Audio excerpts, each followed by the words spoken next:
Baik pemirsa, setelah saya menjelaskan kronologi dari kasusnya Hasto Kristianto, kemudian terkait dengan kasus suap Harun Masiku, di studio Metro TV saat ini sudah hadir Ketua DPP PDI Perjuangan, Bang Andreas Hugo Pereira. Bang Andreas, selamat malam. Malam. Terima kasih sudah hadir. Iya, senyumnya merekam mungkin karena Mas Hasto hari ini nggak ditahan ya. Banyak yang, wah ini kira-kira pakai jaket KPK, jaket oranye apa enggak nih? Tapi ternyata enggak. Nanti kita bahas kenapa alasannya dari hukum dan juga politik. Berikutnya di sebelah Bang Andreas ada pengamat politik Henry Satrio. Bang Henry, selamat malam. Selamat malam. Terima kasih sudah hadir di Top Issue. Dan di sebelah kanan saya ada pakar hukum pidana Mbak Yenti Garnasi. Selamat malam Mbak Yenti. Selamat malam. Terima kasih. Dan satu lagi ada mantan penyidik KPK Mas Yudi Purnomo. Mas Yudi, terima kasih sudah hadir. Selamat malam. Selamat malam, Mbak. Baik, saya tanya yang berkaitan langsung ya dari PDIP. Bang Andreas, tanggapan Bang Andreas mengenai perjalanan dari kasusnya Harun Masiku, ada pencekalan Yasona, bahkan Bu Mega juga mengeluarkan statement yang mengatakan akan datang loh jika Hasto ditangkap. Bagaimana sih PDIP melihat kasus yang akhirnya menjerat Sekjen PDIP yang hari ini jadi tersangka, tapi tidak ditahan? Ya, Afni, pertama saya sekarang tidak ketua DPP lagi gitu. Ya, saya politisi PDI Perjuangan. Jadi politisi PDI Perjuangan saja, baik. Ya, cuma saya juga ikut mengikuti kasus ini gitu. Jadi kalau ada drama tuh biasanya ada babak-babaknya. Ini udah babak gimana sih kalau kacamatanya PDIP ini udah babaknya mau ending apa masih panjang? Udah berapa tahun? Udah 4 tahun, saya ingat Bang tahun 2020 tuh saya pertama yang datang ke sini untuk termasuk memberikan penjelasan soal ini. Tapi kalau kita lihat drama itu kan apa? Kisah cerita yang dipertunjukkan kan. Biasa dia melibatkan ada emosinya, ada konfliknya, gitu, ada tragedinya di situ. Jadi ya saya kira benar juga kalau Alfi bilang gini atau dibuat judul ini judul dramatisasi gitu kan. Yang main drama nih siapa? Ya kita di drama juga biasanya ada aktor-aktornya kan. Iya. Nah nggak tahu nih ada aktor yang lama, aktor yang menghilang, aktor apa protagonisnya, aktor antagonisnya. Oke. Tentu ada sutradaranya juga. Ngeri nih. Ada penulis skenarionya juga, ada produsernya juga nih. Biasanya happy ending, Pak. Ini happy ending nggak kira-kira nih? Tapi kita nanti mungkin yang menarik itu mungkin produsernya yang menarik. Orang pengen tahu siapa sih sebenarnya produser dari drama ini. Orang pengen tahu siapa sih sebenarnya sutradara. Sutradara biasanya kelihatan gitu. Tapi kalau produser enggak ya? Biasanya produsernya biasanya ya produsernya juga ganti mungkin kan produsernya ganti. Jadi PDIP ngelihat ini sebagai drama gitu, Bang Andreas. PDI belum melihat, Alfi sudah tulis ini dalam bentuk sebagai karena kurang lebih rasanya kan kayak gitu. Dan ini masalahnya gini, ya mantan penyidik KPK bilang PDIP yang main dramanya. Betul, justru viktimisasinya dari PDIP. Jadi kan ya biasanya kan media kan apa mengekspresikan apa yang ada di masyarakat kan. Iya. Jadi mungkin masyarakat juga melihat ya ini kayak drama aja kita nonton tiap hari nonton drama. Nah pertanyaan apakah persoalan hukum itu perlu didramatisasi gitu. Kan harusnya enggak ya kan? Ya enggak dong. Proses dong. Ya enggak dong. Kan hukum itu kan Ibu Yenti nanti bicara hukum itu kan bicara soal fakta, soal fairness, soal bagaimana menegakkan keadilan. Masa kita main drama di dalam hukum? Bahaya kalau kita main drama di dalam hukum.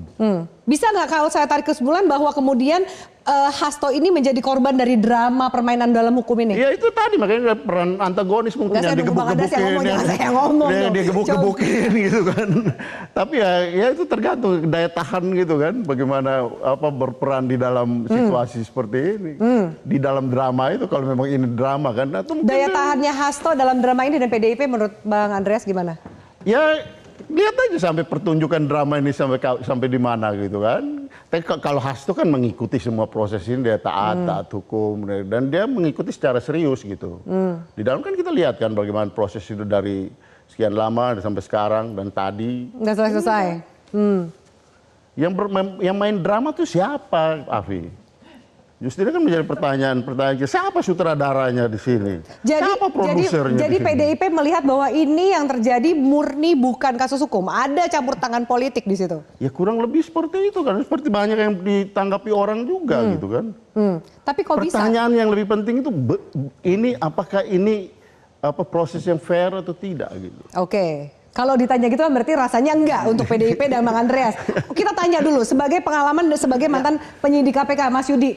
Menjawab tadi pertanyaan Bang Andreas bahwa menurut Mas Yudi, apakah proses yang berjalan kasus Harun Masiku, ada pencekalan Yasona, bahkan juga atau dicekal, tersangka dan lain-lain itu, apakah benar ada sutradaranya atau KPK benar-benar menegakkan proses hukum yang berkeadilan? Ya sebenarnya kan semua itu bisa diuji ya, mau dari ujian di internalnya KPK sendiri, kemudian juga diuji dari tersangka ya. Namun tadi saya katakan bahwa pembelaan bagi tersangka kan bisa dilakukan dengan berbagai macam cara, baik dengan bidang hukum, ya itu sudah akan dilakukan ya pra-peradilan ya, ataupun ya pembelaan terkait dengan bahwa ini bisa jadi kriminalisasi dan sebagainya. Saya pikir itu tidak jadi masalah pembelaan media dan sebagainya. Yang paling penting adalah KPK tetap tegak lurus kalau bahasanya. Jadi ini KPK tegak lurus gak nih? Ya harusnya tegak lurus dalam artian bahwa menjalankan secara proper. Namun saya hari ini ketika Pak Hugo menjelaskan tentang drama ya, saya melihat bahwa hari ini terjadi anti klimaks. Di mana anti klimaksnya menurut Mas Yudi? Ketika ya KPK yang seharusnya biasanya lah ketika melakukan pemanggilan tersangka, artinya pemanggilan tersangka itu kan terkait dengan kasus suap ya. Ini kan berbeda dengan kerugian keuangan negara. Ketika memanggil kasus suap, kita tahu bahwa dalam kasus suap dan Pak Hasto pun ada perintangan penyidikan. Itu biasanya penyidik berarti sudah akan merampungkan berkas. Kita tidak berbicara bahwa ada alasan objektif, ada alasan subjektif ya. Tetapi lebih kepada alasan teknis ya, bahwa ngapain Anda memeriksa tersangka ya, kemudian tidak ditahan, malah dipulangkan.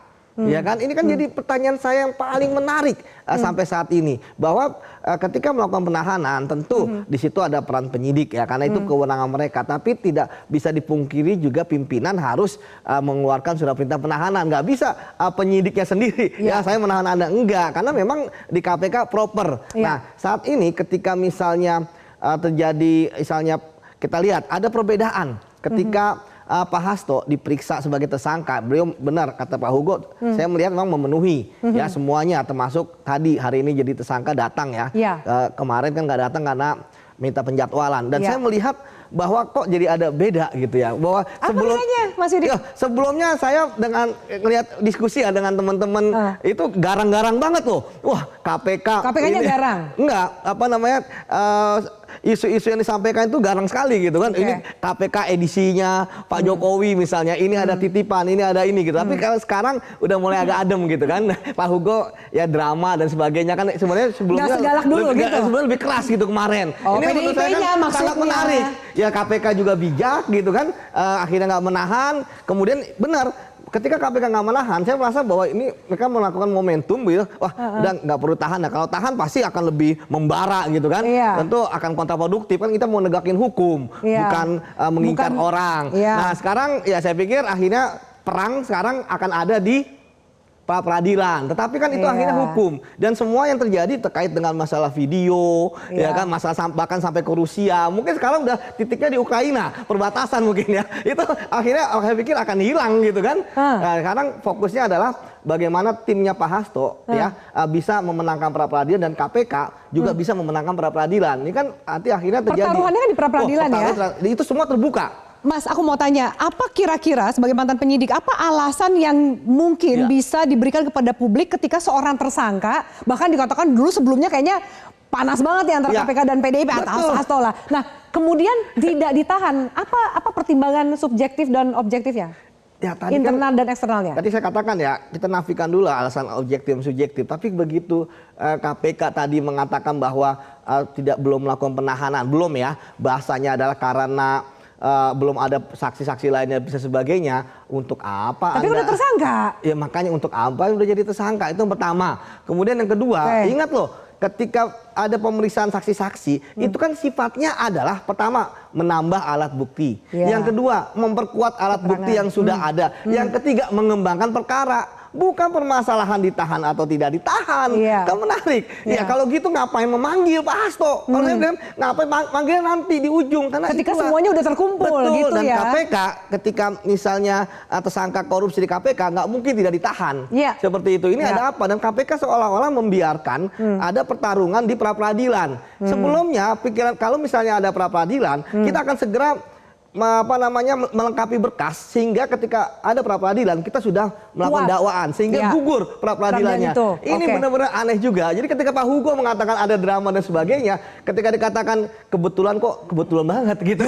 Gitu. Tapi kan kita tuh nggak ada kebetulan gitu kan. Bukan kebetulan. Oke, baik. Saya minta ke Mbak Yanti sebelum saya ke Bang Henry Satrio ini pasti udah siap menyiapkan penjelasan kok ada kebetulan, drama yang berbabak, nggak selesai-selesai ya kan. Kemudian tiba-tiba adem dan melunak, ada apa. Tapi saya mau meminta tanggapan dari Mbak Yanti. Mbak Yanti, apa iya gitu kayak penjelasannya Mas Yudi tadi, sudah tersangka, lama banget kasusnya berliku-liku ya kan. Tapi ternyata nggak ditahan. Apakah bisa Anda katakan juga ini anti klimaks?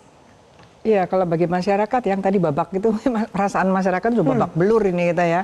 Kemarin kan dipermainkan ya oleh politik dan hukum ya. Dipermainkan kemudian ada desakan, ya desakan dengan perasaan keadilan masyarakat akhirnya tersangka. Ya. Begitu tersangka pasti bayangan masyarakat adalah ditahan. Ya. Apalagi ini adalah tidak ada kerugian negara. Suap menyuap kan bagi kita adalah suap menyuap di Indonesia itu dua-duanya dipidana, ya kan dipidana. Ya. Ini kan yang menerima suap sudah dipidana, lalu yang menyuap siapa? Lalu bagaimana?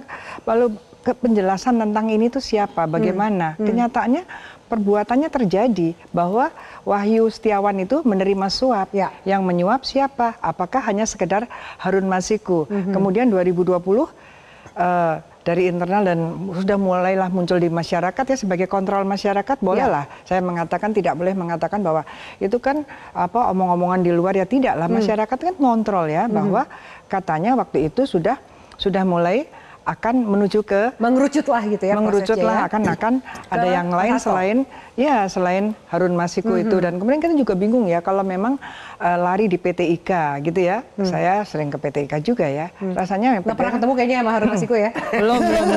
Tapi PT IKA itu masuk dan keluar itu kan memang masuk akal lah gitu ya. Iya. Jadi banyak hal lah ini yang menjadi apa ya menjadi menjadi hutangnya para politisi, penegak hukum, politisi itu juga politisi ya. Politisi itu apa sih yang mengerti politik atau ikut harus berpolitik saya nggak tahu ya. Itu kan menurut saya mengobok-obok hukum juga ya. Hukum ini dijadikan komoditas untuk bagaimana sih maunya politik itu. Apakah itu yang dia katakan sebagai drama tadi? Iya. Tapi bagi kita adalah sudah ada kok produk hukumnya yaitu putusan Wahyu Setiawan bahkan sudah bebas bersyarat gitu kan. Lah kita menunggu ini. Ini kan sudah dijeda 5 tahun tidak ada tiba-tiba muncul lagi. Nah, kalau bagi kita dramanya di situ. Yang drama ya ini antara politik dan orang berpolitik dan KPK. Jadi proses hukum ini nggak murni hukum. Anda juga setuju bahwa ada campur tangan politik dalam proses yang berjalan? Saya merasa gini, tapi beda dengan Bang Andreas ya. Bang Andreas kan melihat dramanya adalah mendramatisir agar Pak Hasto jadi tersangka. Pasti begitu kan? Kalau sekarang saya posisinya karena sudah jadi tersangka, KPK itu kan lembaga punyanya masyarakat. Iya. Yang namanya sudah tersangka dan itu kasusnya suap menyuap, harusnya pemikirannya adalah secepat mungkin, tahan langsung maju. Nanti tinggal pengadilan, bertempur di pengadilan, iya, argumentasi itu lebih lawyer bagus dan untuk Pak Hasto lebih baik kalau memang tidak terbukti kan bebas gitu kan. Dan ada pernyataan bahwa ada keinginan KPK menunggu dulu pra peradilan itu kebalik sekali ya. Itu nggak ada urusannya. KPK harusnya jalan terus aja gitu kan? Iya, jalan terus aja. Justru yang berpikir itu justru yang pra peradilan. Jangan sampai pra peradilan ini belum selesai, ini udah meluncur. Ini sekarang dibalik. Tolong ini tunggu dulu ini. Ini kan kebalik semua. Ya saya terus terang aja. Bisa kelihatan nggak sebagai pakar hukum, bisa kelihatan nggak ujung dramanya ini kalau dari kacamata hukumnya bagaimana? Pra peradilan gitu, siapa yang akan menang? Ya sekarang dua-duanya KPK ini kan dari pihak pemerintah negara negara. Karena kalau di sana kan biasanya penuntut itu adalah state ya, KPK. KPK itu melindungi kepentingan kita masyarakat. Dia harus firm betul memenangkan pra peradilan ini tidak dimenangkan oleh lawan si tersangka tersebut. Karena kalau tersangka ini menang pra peradilannya, ya KPK hancur lagi namanya. Berarti gugur kan kasus status tersangkanya? Oh tidak. Ya gugur, tapi kan KPK masih bisa. Ketika pra peradilannya itu kalah kan masih tetap bisa kan. Misalnya nanti pra peradilannya itu apa itu ini penetapan tersangka pastinya ya kan banyak ya. Iya. Penetapan tersangka pra peradilan itu kan alasannya macam-macam, bukan hanya penetapan Status tersangka. tersangka saja. Jadi nggak tahu juga yang mana nih penetapan tersangka kelihatannya kan. Kalau tidak ya gugur, tapi bukan berarti tidak bisa ditersangkakan lagi. Kalau kayak gitu berarti babaknya masih belum selesai juga. Masih babak lagi. Masih lanjut. Kita akan tanya lebih jauh. Bang Hendra Satria nanti bisa menjelaskan ada nggak sih poin hukumnya, terutama juga yang menarik adalah statement dari Bu Mega yang mengatakan mengapa KPK hanya mengejar Hasto padahal banyak kasus hukum lain di KPK. Kami ulasannya akan kami hadirkan sesaat lagi, tetap bersama kami.